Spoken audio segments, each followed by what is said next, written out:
Before you use Fusion 360 for the first time, there's some settings you should be aware of. Okay, click on Preferences. These default settings can slow you down and make everything feel off. First, if Fusion feels slow, we're going to go to Graphics, and you want to choose this Performance over quality. And then from there was one other setting here for your graphics driver. If you're using Windows, you're going to stick with the DirectX 11. And if you're on Mac, you're going to use the OpenGL core profile. It's just going to match the best format to your GPU and your operating system. You can customize your Fusion page right here with the design and part design. And before you design anything, you want to set your default units, which we're set on metric standard. That's your millimeters, centimeters, and so forth. And if you're having trouble moving things around, you're going to want to go here. And under pan, zoom, orbit,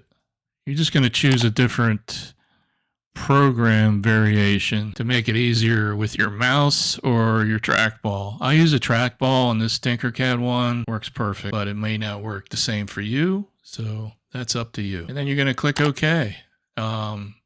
It's probably going to want to restart Fusion 360, but that's okay. Now, if you see my screen, this screen is probably not like your screen.